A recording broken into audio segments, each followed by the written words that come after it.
I'm Ashley Turner, and let me take you straight to that dinner where everything exploded. My mom leaned across the table, eyes locked on me like daggers, and snarled, "Your success means nothing. Your sister is my gold, the most important person in this family." My hand tightened on the napkin, years of bottled-up frustration hitting like a wave. I'd built a tech empire from scratch in Hollywood's startup scene, right here in Los Angeles, while they poured everything into her endless flops. But that night, as they begged for help with their mounting debt, something in me broke for good. I slid the bill across the table, the one for $45,000 they'd racked up, bailing her out again, and said calmly, "Here, take my mother's gold and pay it." The room went dead silent. Dad dropped his fork, staring at the paper like it was poison. My sister shifted uncomfortably, her usual smirk gone. They expected me to cave like always, to hand over cash from my app success to save their sinking ship. But I wasn't playing that role anymore. This wasn't just about money. It was the final nail in a coffin of favoritism that had buried me for years. That silence stretched heavy as lead until I pushed back my chair and stood. They thought I'd fold, but what followed wasn't forgiveness, it was the end.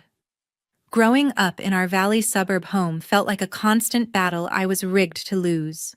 From early on, my sister was the center of their world, and I was the afterthought they barely noticed.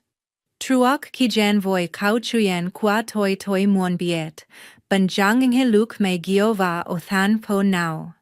Toiret vui vi biet, kau chuyen min lan. Ksa toa jau comment ben duoin he.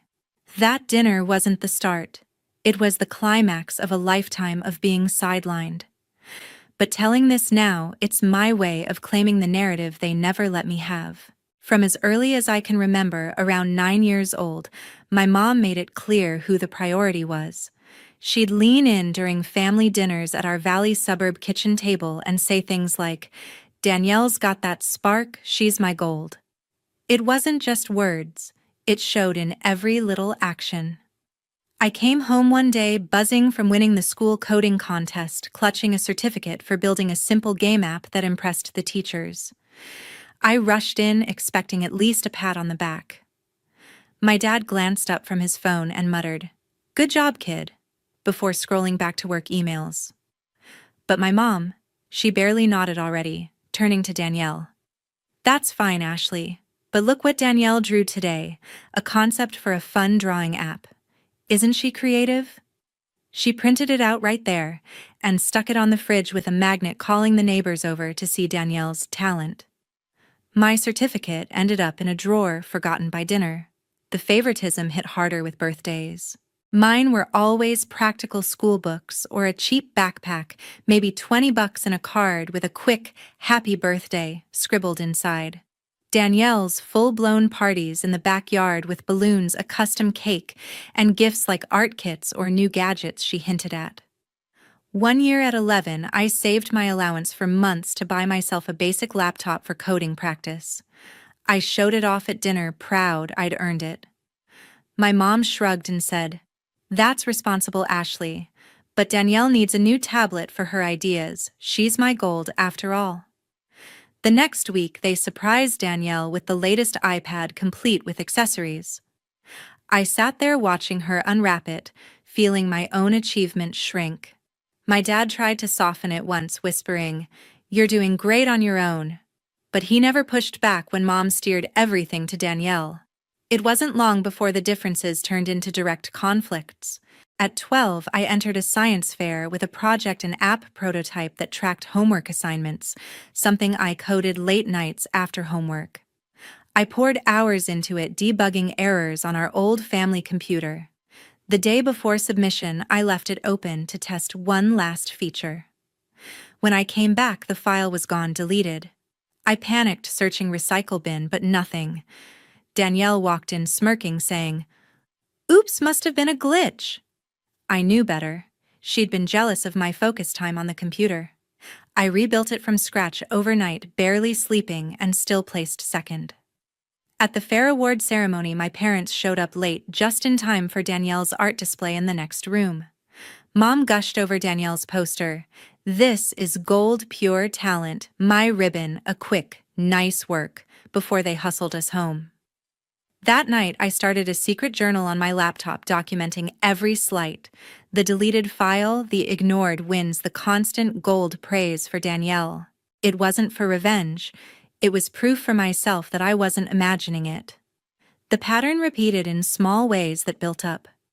Family outings to the beach or malls in LA always revolved around Danielle's whims. If she wanted ice cream, we stopped. If I suggested a coding workshop downtown, Mom waved it off with, "We don't have time, Danielle's got dance practice." My dad, Robert, would sometimes slip me a few extra bucks under the table saying, "Use this for your tech stuff." But he never confronted Mom. Linda. That's my mom, ruled the house with her favoritism, and he enabled it by staying quiet. I learned early to rely on myself. By 13, I was sneaking to the local library after school to use their computers for free coding tutorials. I'd code simple scripts like a budget tracker for my allowance, feeling a rush when it worked. But at home, Danielle's half-finished drawings got framed in the living room, while my apps stayed hidden on my drive. One evening, after a rough day where teachers praised my math skills but Mom dismissed it as just numbers, I overheard Danielle on the phone with friends. She laughed. "Ashley's project got messed up, total fail. She's so obsessed with computers, it's weird." It stung, confirming she'd deleted my file on purpose. I confronted her quietly in our shared room, asking why. She shrugged. "You always hog the computer. Mom says I'm the creative one anyway." That moment flipped a switch. I stopped sharing my progress, locking my files with passwords. My journal entries grew dates, quotes, even screenshots of chats where Mom texted Danielle, my gold emojis, but ignored my messages. The damage was real. It pushed me to code harder, turning hurt into fuel. I built my first real app that year, a note-taking tool, and entered it in an online contest without telling anyone.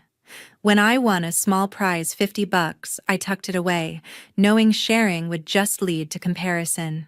The favoritism wasn't random. It shaped us differently. Danielle leaned into it, expecting handouts while I grinded in silence. Holidays amplified it. Thanksgiving dinners where relatives asked about school, and Mom pivoted straight to Danielle's artistic potential. I'd answer about my coding club, but eyes glazed over as Mom said, "Danielle's the star here, she's gold."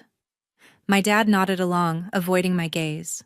By 14, I was taking online courses on app development, staying up past midnight. One night, debugging a glitch, I realized this wasn't just survival, it was building something they couldn't touch. But the cost showed in small cracks, skipped family events, quiet resentment bubbling. When Danielle bragged about her concepts getting likes on social media, stuff she copied from tutorials, Mom threw her a pizza party. My contest win, silence. It all peaked one weekend when I caught Danielle mocking my journal. I'd left my laptop unlocked for a minute and she snooped, reading entries aloud to herself with a giggle. "Ashley's so dramatic, thinks she's ignored." I walked in, snatched it back, and locked her out. That was the breaking point. I vowed to keep everything separate. No more sharing devices, no more explaining my work. My dad noticed the tension, pulling me aside to say, "Don't be too hard on your sister, she's just kid stuff." But it was too late. The sabotage, the constant overshadowing, it hardened me. I dove deeper into coding, creating a personal tracker app for my goals, logging every slight as data points. Looking back, those early years weren't just neglect. They were the forge that made me unbreakable. But discovering Danielle's laughter over my pain that day, it made me decide to hide my strengths completely, setting the stage for the independence that would change everything. By 15, hiding my efforts meant channeling them into something tangible. I started freelancing code gigs on platforms like Fiverr, fixing simple bugs for small businesses, or building basic websites during after-school hours at a local coffee shop in the valley. The Wi-Fi was free, and I'd sip cheap black coffee, earning $10 to $20 per job. It added up slowly. After 3 months, I had enough for a used Android phone, nothing fancy but mine. I set it up with coding apps right away, proud I'd done it without asking for help. Meanwhile, Danielle walked in one day flashing a brand new iPhone my mom had bought her for school projects. Mom beamed, saying, "Danielle needs the best tools, she's my gold." I gripped my coffee cup tighter, swallowing the urge to point out how my gigs paid for my own stuff.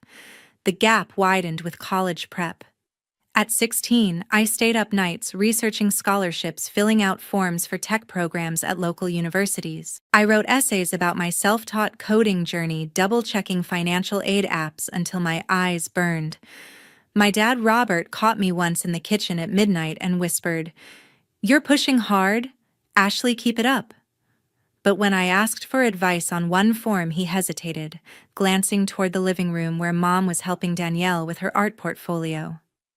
"We'll see," he said, and that was it. They didn't hesitate for Danielle, though. She decided on a private art school with a hefty tuition, and they took out a loan, without blinking, hiring a tutor to polish her application. Mom justified it over dinner. "Danielle's talent deserves investment, she's gold." I nodded politely, but inside it fueled my determination to handle everything solo. Danielle didn't stop at passive jealousy. She escalated to outright interference.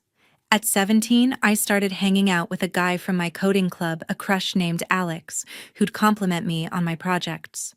We texted about app ideas and things felt normal for once. But Danielle noticed and turned it toxic. She spread rumors at school and online, telling mutual friends I was arrogant and obsessed with being better than everyone. She even messaged Alex anonymously, claiming I badmouthed him behind his back. I found out when he confronted me awkwardly in the hallway, showing screenshots that traced back to her IP stuff like, "Ashley's too full of herself for you." It crushed me. Alex backed off, and my few friends distanced themselves, whispering about the drama. I confronted Danielle in our room, demanding why. She smirked. "You're always acting superior with your code crap. Mom says I'm the one with real potential anyway." Mom dismissed it as sibling stuff when I brought it up, siding with Danielle as usual. That betrayal pushed me to protect myself smarter. I created a fake social media account under a random name following Danielle and her friends to gather evidence without engaging. I'd screenshot posts where she bragged about the rumors, like a story saying, "Dealt with some haters today, feels good." It wasn't for confrontation.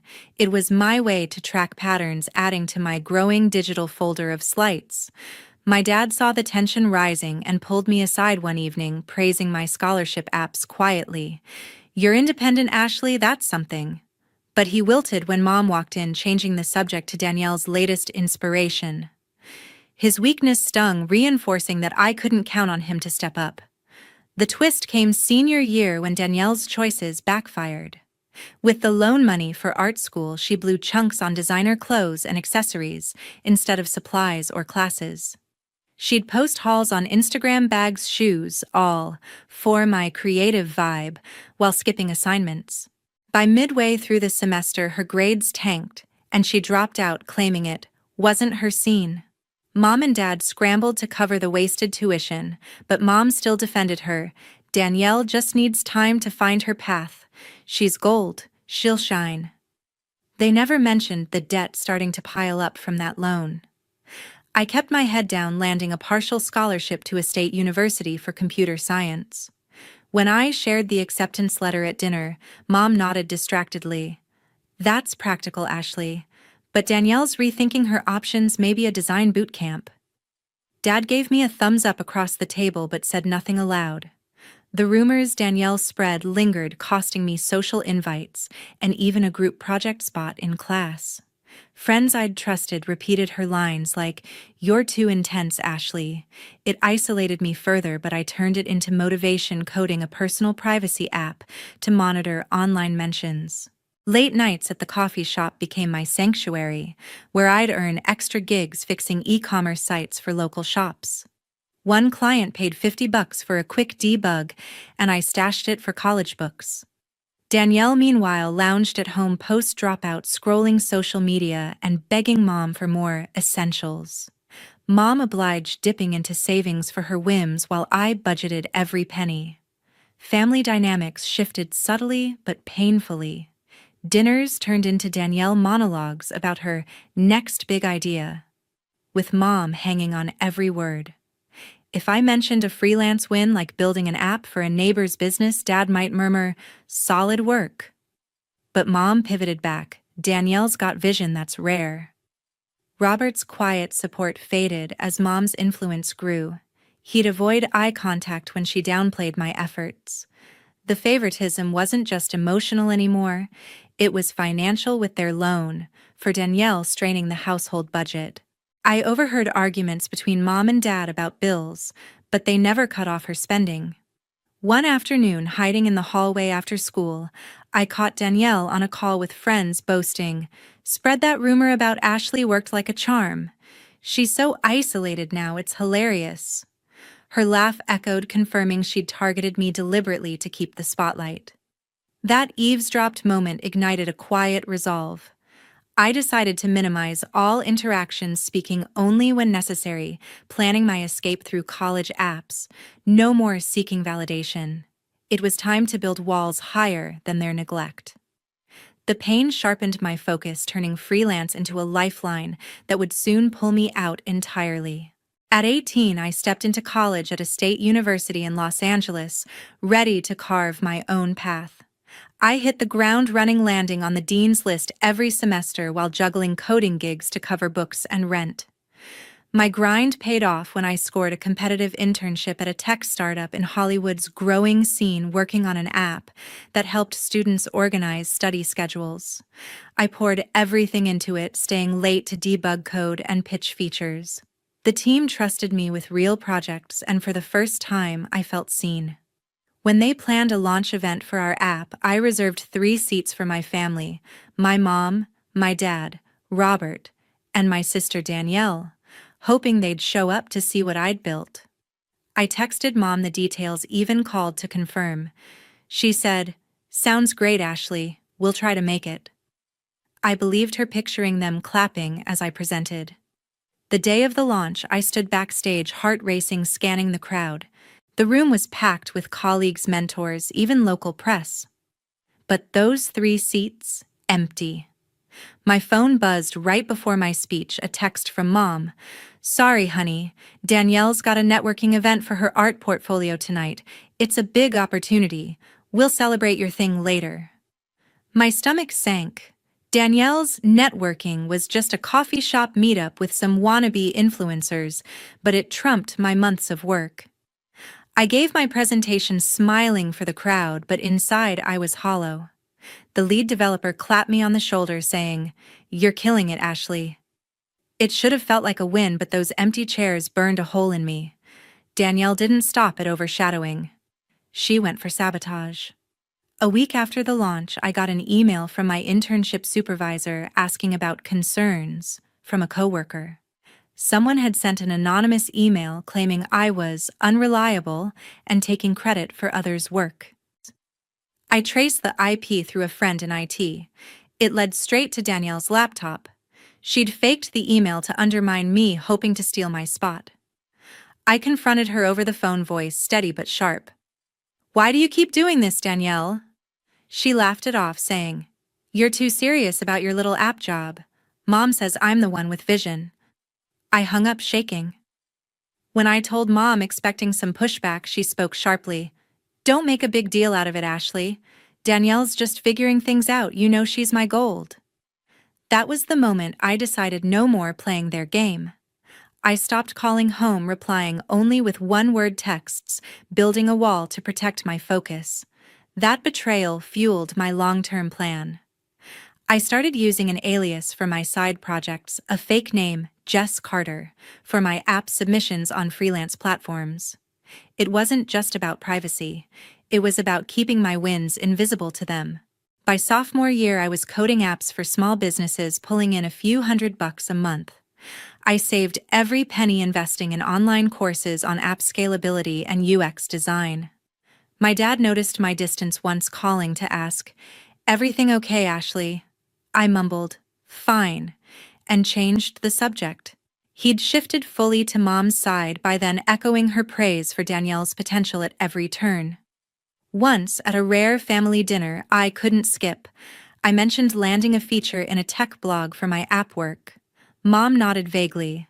"That's nice." But Danielle's pitching her designs to a gallery, real creative stuff. Robert stayed quiet, eyes on his plate, no longer whispering support. The favoritism took a financial toll.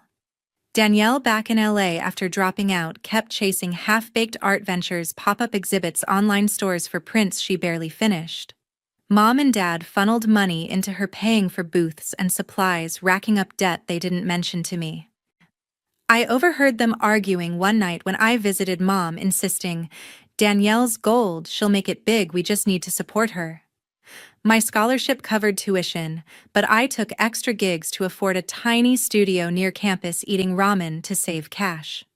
Danielle, meanwhile, posted photos in designer outfits captioned "Chasing Dreams," funded by their dwindling savings.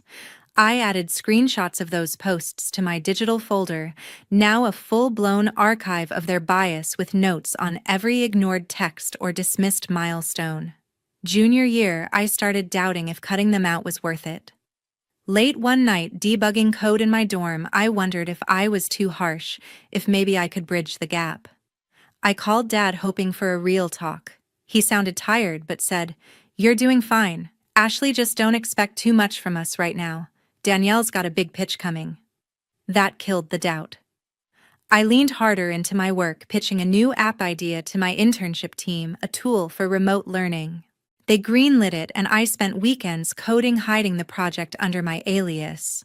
By senior year, that app was gaining traction online, earning small licensing fees. I didn't tell a soul at home, knowing it'd be overshadowed. The final straw came when I checked my internship email one morning. Another fake message had surfaced, this time to a client I'd pitched, accusing me of missing deadlines.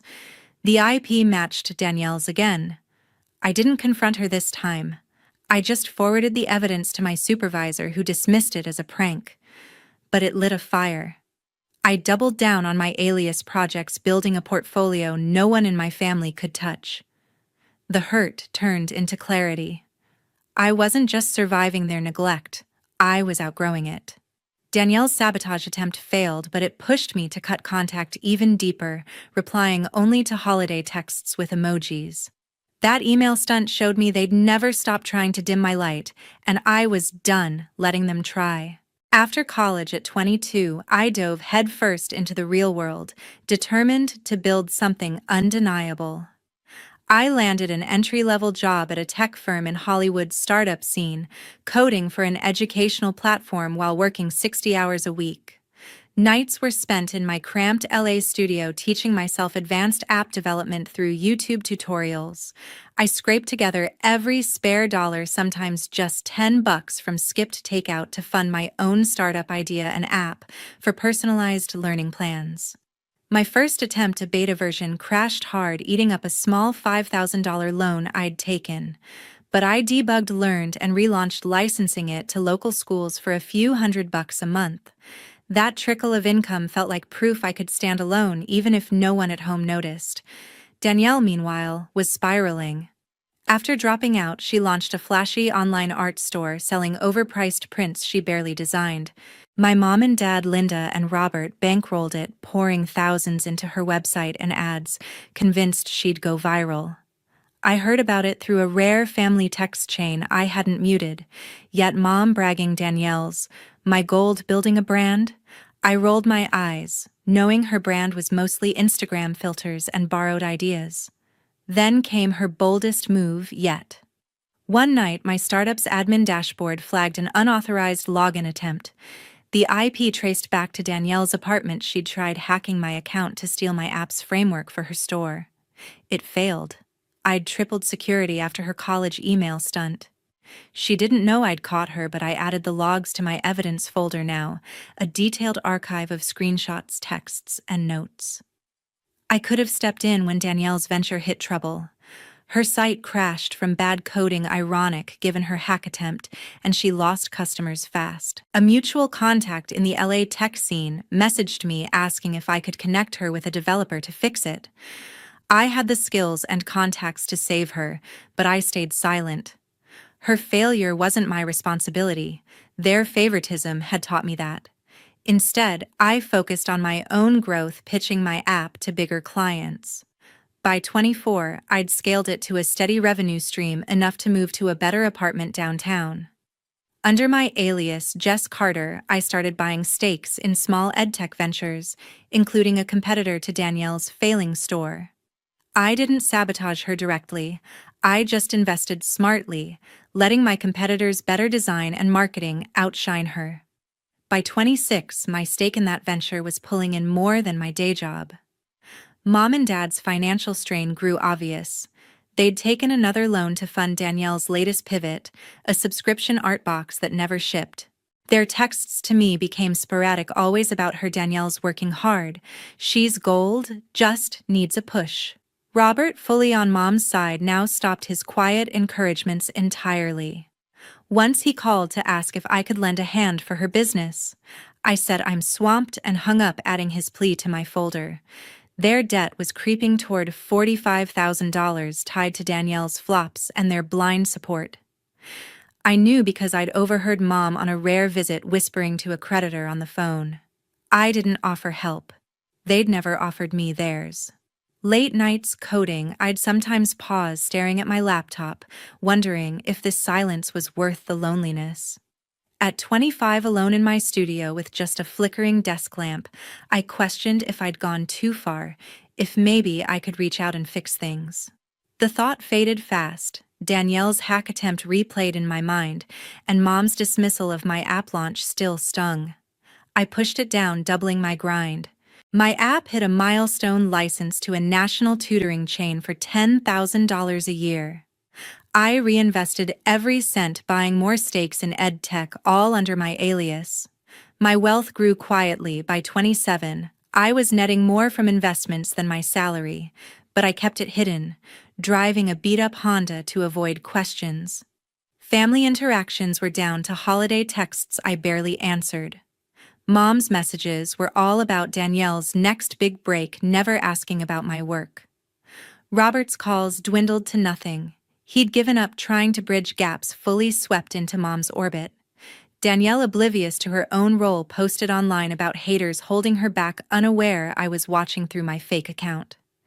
Her art box flopped, harder reviews calling it a scam. I didn't smile at her failure. I just felt numb, logging each post as evidence. My parents' house in the valley started looking shabbier on my rare drives by peeling paint, unmowed lawn, hints of their debt piling up. The turning point came at 28, when a local tech magazine ran a feature on up-and-coming edtech founders. My competitor, the one I'd invested in, made the cover, praised for redefining digital art education. I read it at my desk, heart pounding. Danielle's store wasn't mentioned. It was dead in the water, buried by better players like my investment. The article didn't name me thanks to my alias, but it was my win. I knew her collapse was complete, her reputation in the LA scene crumbling as clients dropped her. My parents' texts shifted tone, desperate, now hinting at tough times. I didn't reply. That article was my signal their world was falling apart, and I was ready for the final confrontation that would lay it all bare.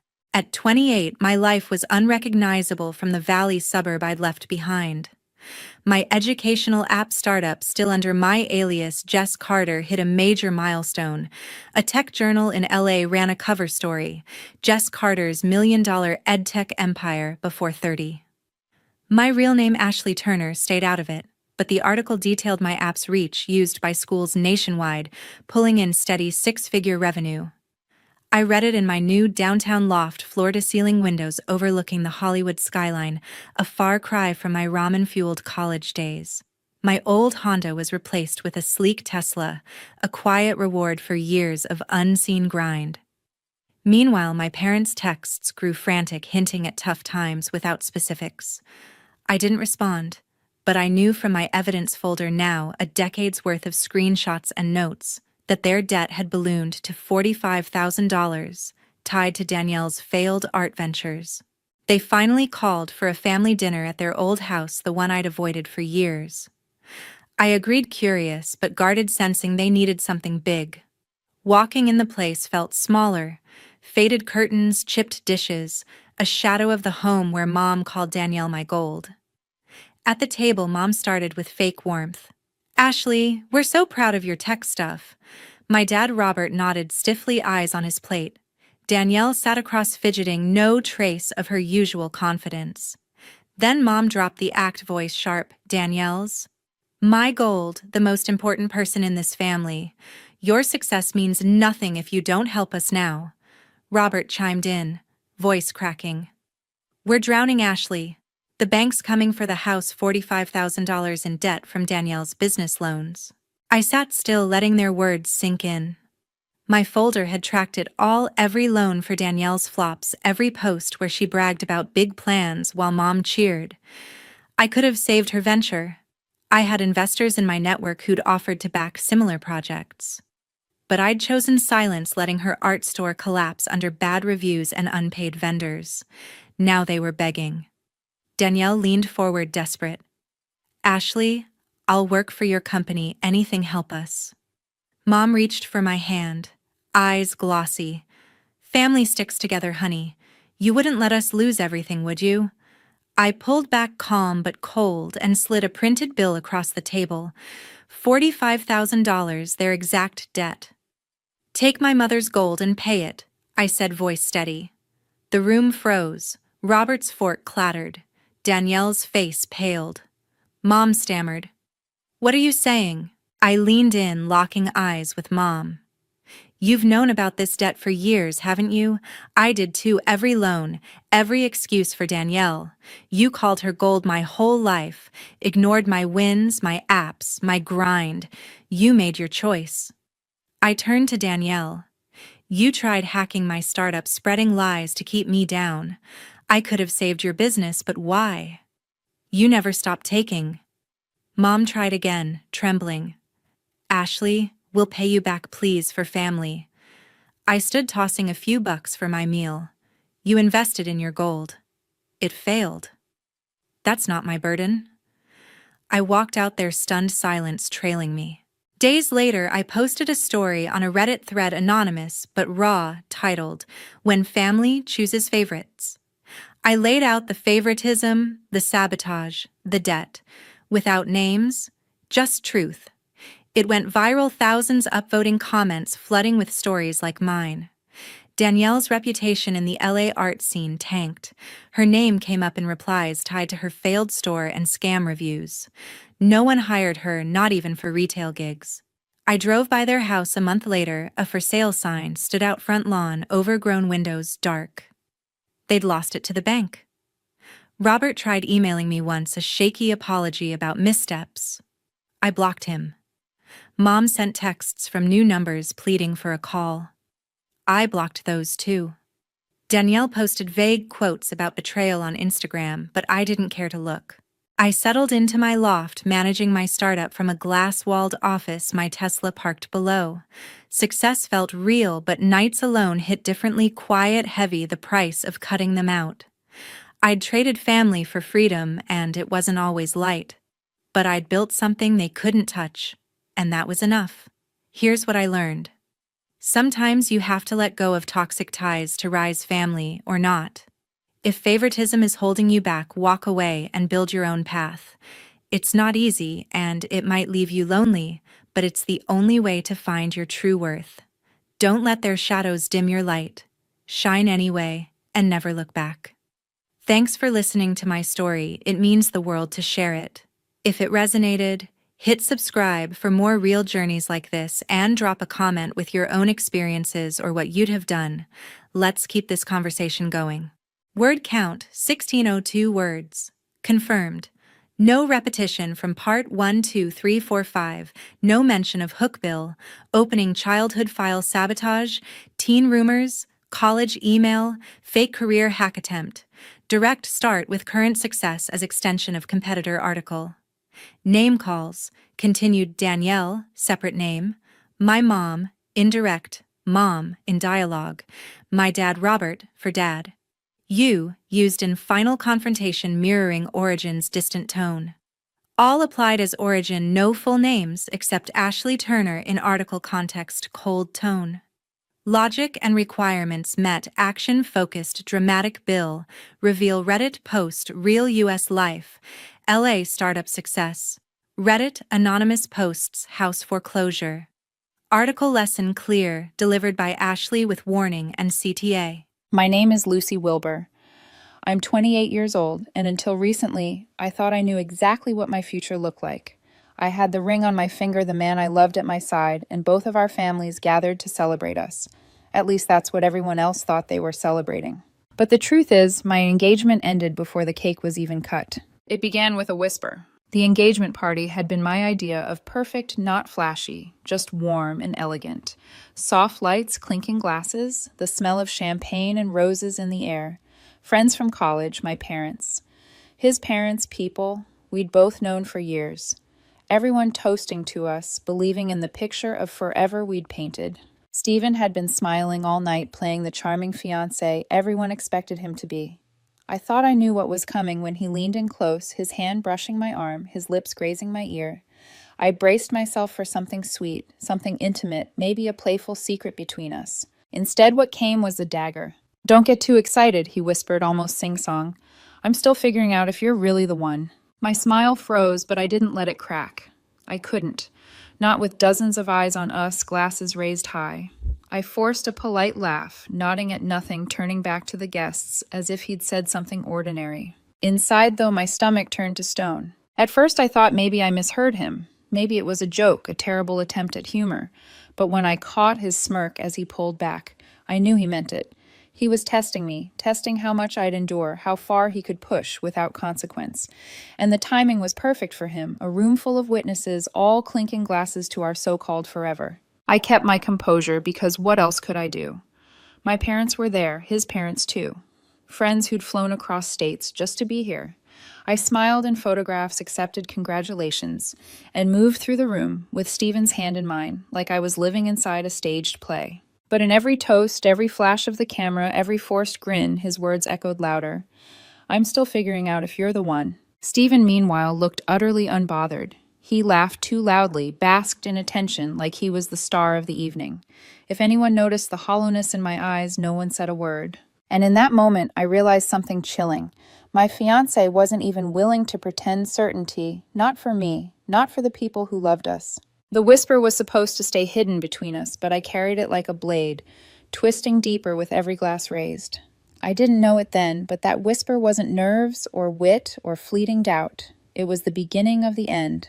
And before the night was over, Stephen would prove just how serious he was about figuring it out. The whisper alone could have been enough to poison the night, but Stephen wasn't done testing me. It happened about an hour into the party. I was introducing myself to a friend of his parents when I realized he wasn't standing beside me anymore. At first I thought he'd gone to speak to his mom, or maybe step outside for some air. But minutes kept slipping by, and he didn't return. "Where's Stephen?" someone asked, their glass hovering mid-toast. I brushed it off with a smile, saying he'd be back in a moment, but my chest was tightening with unease. I excused myself and searched the room. The main hall was buzzing with laughter and conversation, but Stephen was nowhere in sight. Then I caught a flash of his dark suit near the bar away from the crowd, and my heart stopped. He wasn't alone. He was leaned in close to a woman I didn't recognize, her dress clinging to her figure, her laugh sharp and bright. Stephen's hand brushed her arm as if they'd known each other for years. His head tilted toward her like she was the most fascinating person in the world. Her hand lingered on his chest as she threw her head back in laughter, and in that instant, every doubt from his whisper solidified into a cruel truth. I froze in the doorway, every nerve screaming at me to do something, to march over there to demand answers. But my body didn't move. Instead, my eyes met Jasmine's, my best friend, who was standing across the room. She had seen it too. Her face went pale as she mouthed silently, "Are you okay?" I forced a smile, small and brittle, nodding once. My throat felt like sandpaper, but I wouldn't give Stephen the satisfaction of a scene. Because that's what he wanted, wasn't it? For me to react. To pull him away, to shout, to make him the victim of my jealousy. If I gave him that moment, he'd own the story. No, not tonight. Instead, I turned and walked back into the main room, lifted a glass of champagne from a passing tray, and rejoined the guests. My smile didn't falter. My laugh came on cue. If anyone noticed that my fiancé wasn't by my side, they didn't press. But inside, something shifted. It wasn't fiery rage, it wasn't even heartbreak. It was a cold clarity settling into my bones. Stephen wasn't joking when he whispered his doubts in my ear. He wasn't nervous, and he wasn't scared of commitment. He was telling me exactly who he was. A man who wanted the world at his feet, who believed I'd wait in silence while he decided if I was good enough. And the way he touched that woman, the way she leaned into him laughing, like she already knew she'd stolen something that wasn't hers, Stephen had given me my answer. When he finally reappeared beside me, still grinning, I let him take my hand. I let him play the part of the doting fiancé. But my decision was already made. This engagement was over. He just didn't know it yet. By the time the last guest drifted out, the venue felt hollow, like the air had been sucked from the room. The catering staff moved quietly in the background, stacking plates and folding linens. Stephen flopped into a chair with a dramatic sigh, kicking off his shoes. That was exhausting, he groaned, running a hand through his hair. But everyone loved us. We killed it tonight. Us! The word rang hollow. I stood across from him, watching carefully, as if I was finally seeing him without the filter of love or hope. I thought about the poison he'd whispered in my ear. I thought about him vanishing to flirt with a stranger while our families toasted to our future. And I realized that none of this was nerves or stress or bad timing. This was who he truly was. So I made my move. Calm. Controlled. No fireworks, no screaming. Stephen, I said, my voice steady, I think we should call this off. His head snapped up, confusion flickering across his face before it dissolved into laughter. What, you're joking? I didn't laugh. I'm not. The engagement is over. The smile faltered. Lucy, don't be ridiculous. We just had an entire engagement party. Our parents, our friends, everyone was here tonight. Better they find out now, I said evenly, than after we've tied ourselves to a lie. The light in his eyes dimmed as panic started creeping into his voice. You can't be serious? Over one stupid joke? Over nothing. Nothing. I tilted my head, my arms crossing over my chest. You whispered in my ear that you're still figuring out if I'm the one. Then you vanished to cozy up to some woman at the bar while people who love us were celebrating our future. Do you really want me to pretend I didn't see that? For once, Stephen's mouth opened with no clever words to follow. He blinked silent, the arrogance slipping from his face. I didn't yell. I didn't cry. I didn't hurl accusations. I just picked up my clutch and slipped my shawl over my shoulders. I'll call the vendors tomorrow, I told him. I'll tell my parents tonight. You can tell yours however you like. He shot to his feet, voice sharp. Now his confidence cracking. You can't just walk away like this. Do you know how humiliating this will be? Everyone saw us tonight. I paused at the doorway, my hand on the frame. Then I turned back, meeting his eyes one last time. No, Stephen. What's humiliating is how you chose to act tonight. And that's on you. Then I walked out. No slammed doors, no dramatic scene. Just quiet steps carrying me out of the life I thought I wanted. That night I went home, peeled off the dress that hours earlier had felt like a dream, and sat in silence.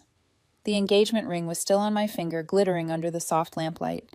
I slipped it off and placed it on the counter. My phone buzzed over and over with Stephen's messages, but I didn't answer, because I didn't need to. The engagement was already dead.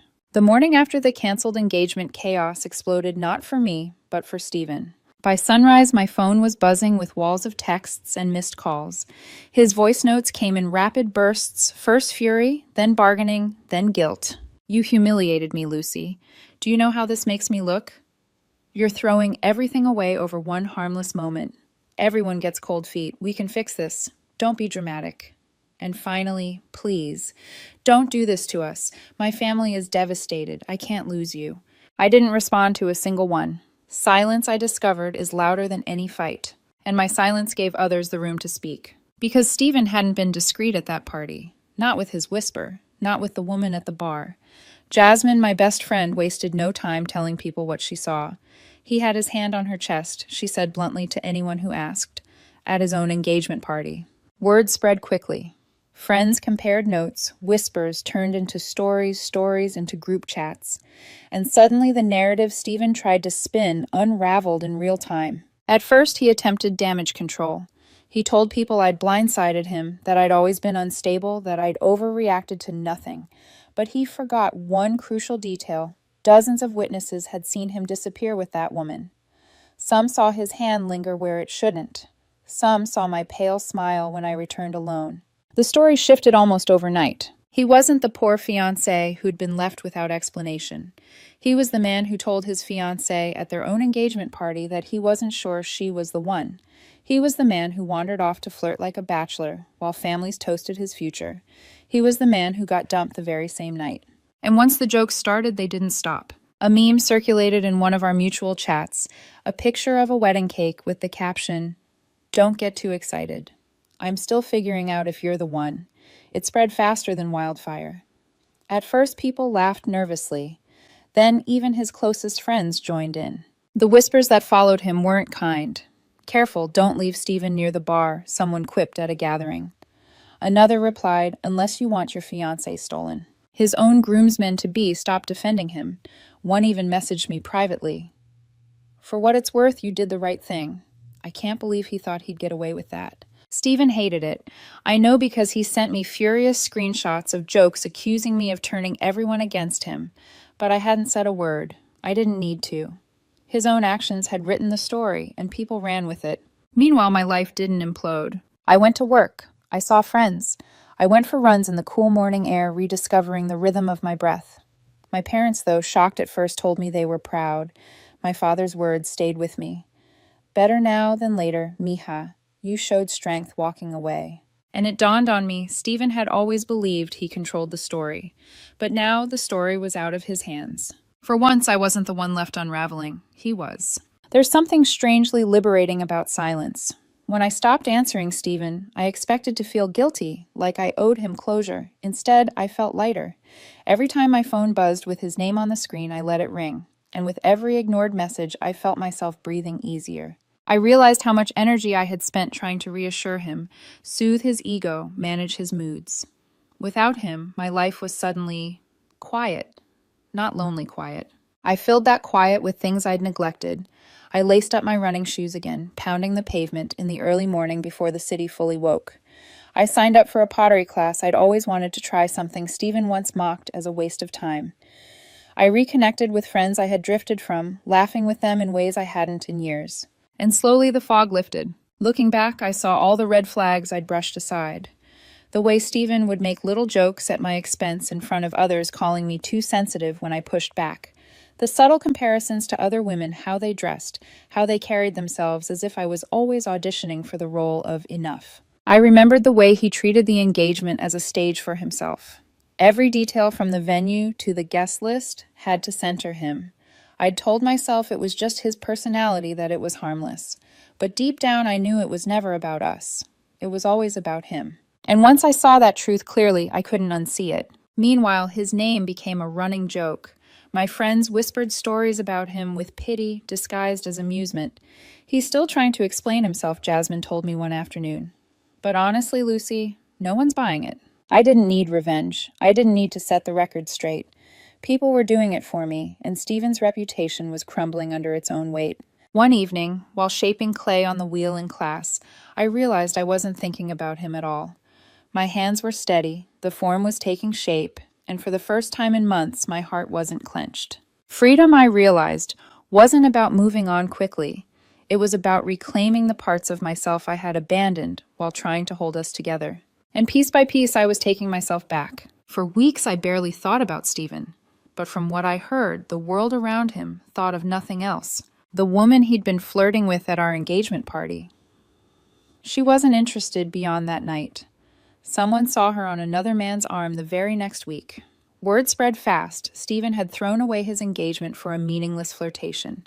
The irony stung, and people reveled in it. His friends, once loyal, loud defenders, began to distance themselves, some out of embarrassment, others out of self-preservation. Even his own family, who had initially been furious with me, began to soften once the full story spread. My mother told me later that Stephen's aunt had admitted quietly over coffee. He embarrassed himself. Lucy did the right thing walking away. Meanwhile, Stephen wasn't handling it well. He tried showing up to gatherings pretending nothing had happened. But the air grew heavy whenever he entered the room. Conversations stalled, glances darted, and whispers followed him like a shadow. He wasn't exiled, but he was pitied, and pity can be crueler than hate. One night, Jasmine called me, her voice tinged with disbelief. He's still insisting it was all just nerves, she said, like we didn't all see him with her. He's unraveling Lucy. It's actually sad now. I listened silent, tracing the rim of my glass of wine. For so long, Stephen had been the one holding the power, making me doubt myself, keeping me small with his words. Now stripped of his spotlight, he didn't know who he was. In contrast, my days were fuller. I jogged past the same cafe each morning, where the barista started recognizing me, greeting me by name. I stayed late after pottery class, chatting with classmates who became friends. My apartment, once cluttered with Stephen's presence, felt like my own sanctuary. My father noticed this change. One evening, he sat across from me at dinner, his eyes steady. "Mija," he said softly, "I'm proud of you." Many women would have begged him to stay. You walked away. That's strength. And in his words, I felt the difference. Stephen was shrinking. I was expanding. Karma had taken root in Stephen's life, but I didn't need to witness every detail. I didn't crave his suffering. His isolation was his own doing, and it grew heavier with every passing day. What mattered was this. For the first time in years, I felt untethered. Free to dream without checking if someone else approved. Free to laugh without worrying who might belittle me for it. Free to build a life that was mine and mine alone. And Stephen, he was just a fading echo swallowed by the silence he once underestimated. Months passed. My life grew steady, brighter even. I almost forgot how heavy everything used to feel. But just when the air around me had cleared, Stephen came back like a storm I thought had already passed. It was a rainy evening when I heard the knock. At first I thought it was a delivery, but when I opened the door, there he was, Stephen. His hair was unkempt, his suit wrinkled as if he'd slept in it. In his hands, he held one of those little glossy gift bags people bring when they don't know what else to offer. "Lucy," he said, voice raw, "can we talk?" For a moment, the old reflex tugged at me. The part of me that once wanted to comfort, to fix, to forgive. But then the memories rushed in, the whisper at my engagement party, the smirk that followed the way his hand had rested on a stranger's chest while our families toasted us. I leaned against the doorframe, arms crossed. "About what?" His eyes flickered, searching mine. I made a mistake. I didn't mean what I said that night. I was nervous. Stupid. Please just give me another chance. The rain drummed steadily outside, the smell of wet pavement seeping in through the open door. Stephen looked smaller somehow, as if the arrogance had been washed out of him by the months of whispers and laughter that followed him everywhere. I studied him quietly. Once I would have melted under that gaze, desperate to believe him. But now I felt nothing. "You know," I said softly, "you're the same man who smirked in my ear, while our parents toasted to us telling me you weren't sure if I was the one.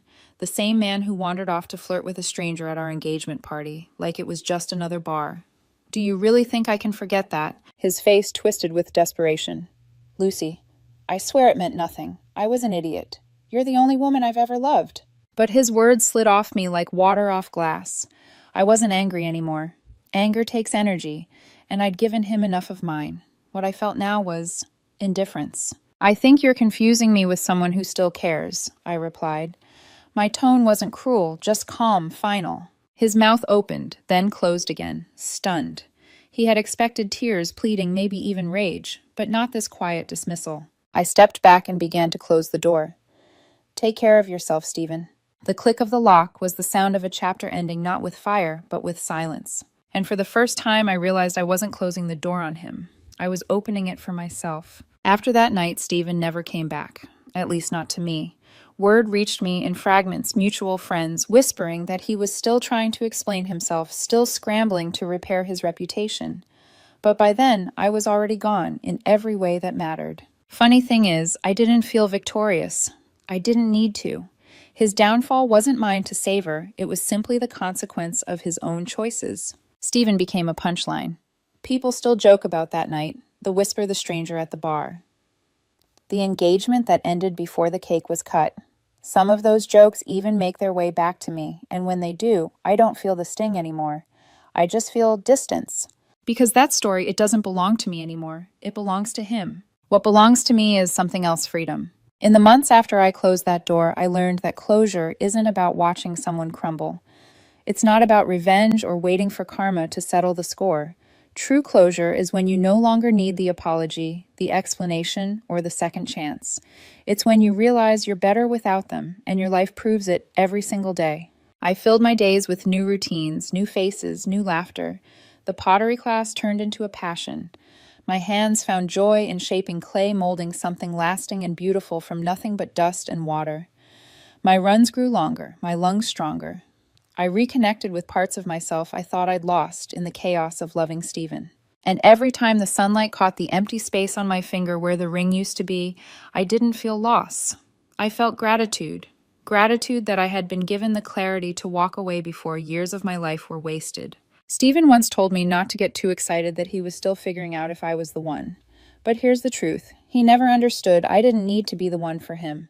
I just needed to be enough for myself. And finally I am.